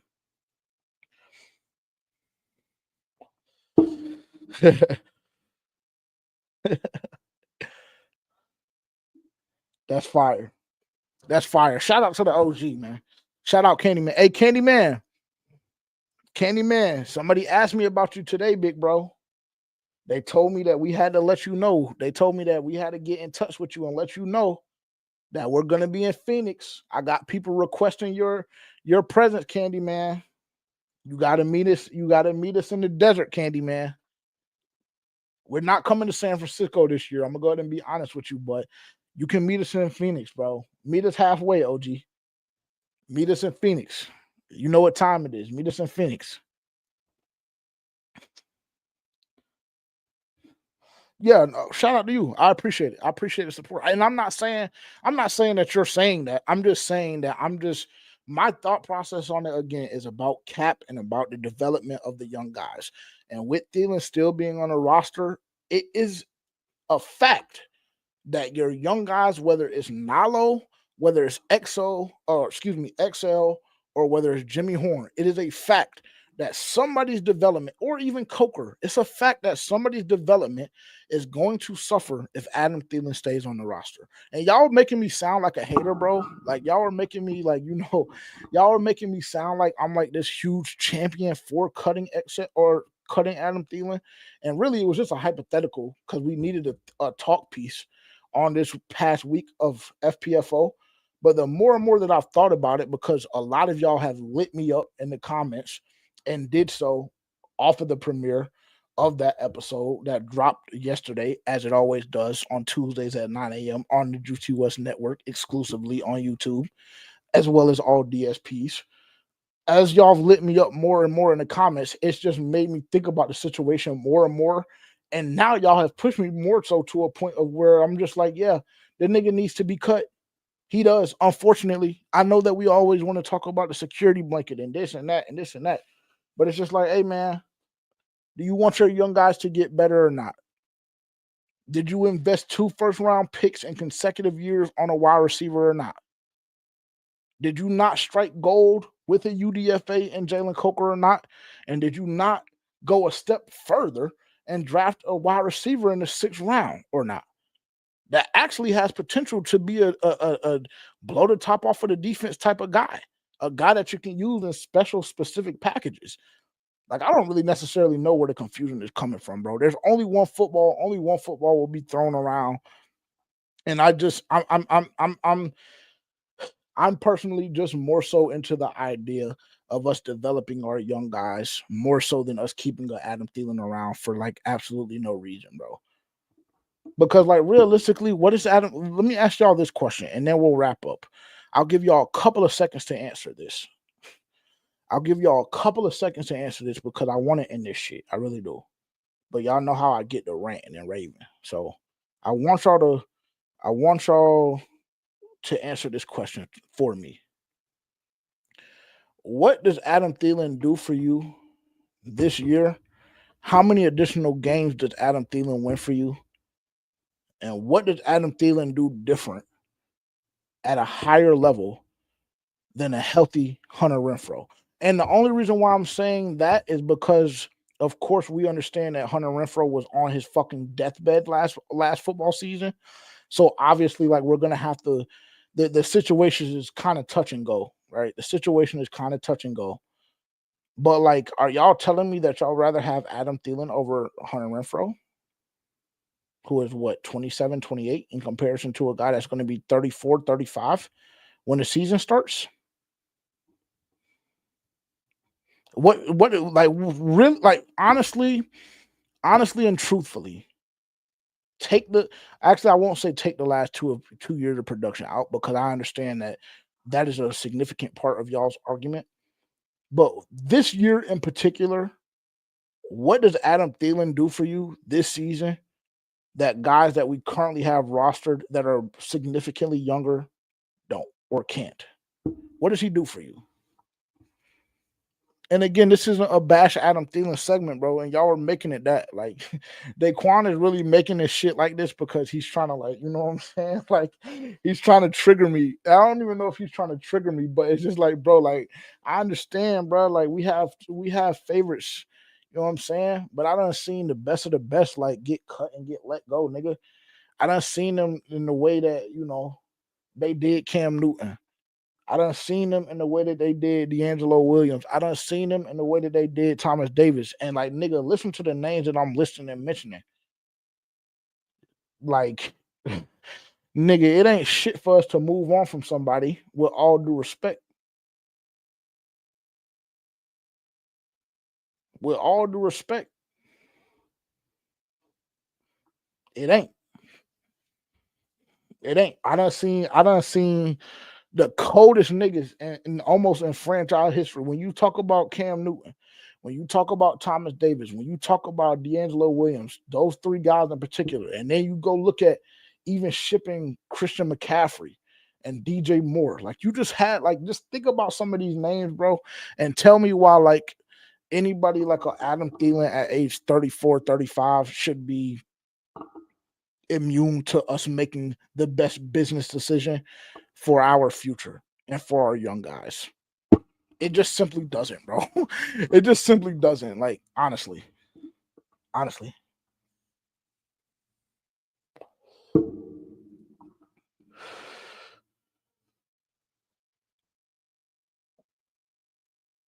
Bloody, I never said that he was better than him.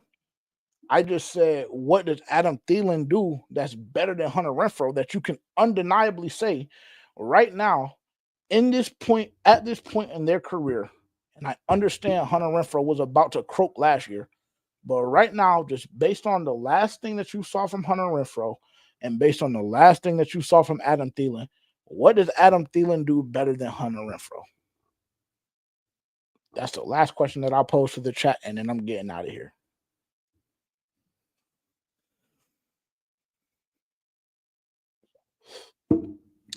No, Scrap. I don't think they signed Shaq back, bro. At some point or another, there was probably like a 2 or 3 week span where I did believe that could potentially happen, but I don't think so. I think that ship has sailed. But yeah, that's all I got, man. That's all I got for you. Eric, shout out to you, bro. We're gonna figure out this whole super chat thing too. I don't know necessarily why. I don't know why I can't do it. I don't know why we can accept, because I mean, I know that we've done it before. Like, the first live that I ever did, we got a couple of super chats, and I would love to get super chats and super likes. So some of this shit that we got, some of these giveaways that we putting together and things like that, you know what I'm saying? You know, that shit costs, bro. And there are 5 of us. There is 5 of us, so it makes it a little bit easier, but that shit costs, bro. It costs.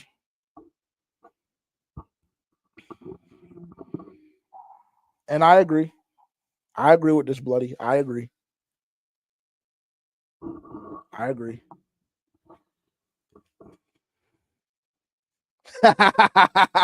Hey, on that note, I gotta end it. You're absolutely, hey, Daquan, You're absolutely right, bro. You're absolutely right. You're absolutely right.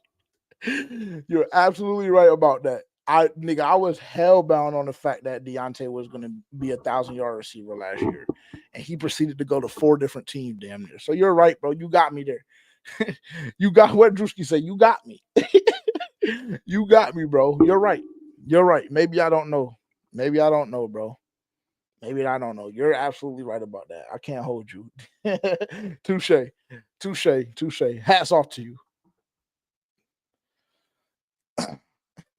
Eric, bro, it's over with, bro. It's over with, man. You came in late, bit, bro. I'm sorry. I'm sorry. I appreciate the love, though, for sure. I appreciate y'all rocking out with me for the last hour or so. See, we're going on 2 hours, bro. That's why I got to wrap it up, Eric. That's why I got to wrap it up. I do this shit every time, bro. I do this shit every time, man. But shout out to everybody in the chat. Shout out to everybody that was rocking with us, man, from the beginning of the live stream. Really just wanted to make sure that I came in here. Shout out to Scrappy. Actually, Scrappy is really the one that like solidified it. I was already kind of thinking about going live tonight just because I knew it was scheduled release and I knew it was a big moment. But Scrappy hit my phone. He asked me if I was going live. He told me that he thought we should. So I was just like, all right, you know what? For Scrappy, I'm going live. So appreciate y'all tuning in, man. Make sure to like, comment, subscribe, turn that bell notification on. Visit us at forpanthersfansonly.com. Copy your Carolina Reaper tee today because there's only 21 remaining. Excuse me, there's only 21 remaining. So get yours while you can, while supply still lasts. And if you're 21 years or older, make sure to go over to forpanthersfansonly.com. Again, to enter our FPFO road game experience where we will be taking a trip out to the Arizona Cardinals game, out to Phoenix, flight, hotel, game tickets, all taken care of by FPFO. So, yeah, appreciate y'all tuning in. Make sure to tap in with us. We'll be back, of course, on Tuesday at 9 a.m. Eastern time, and we'll talk to y'all very soon. Appreciate y'all tuning in. Peace.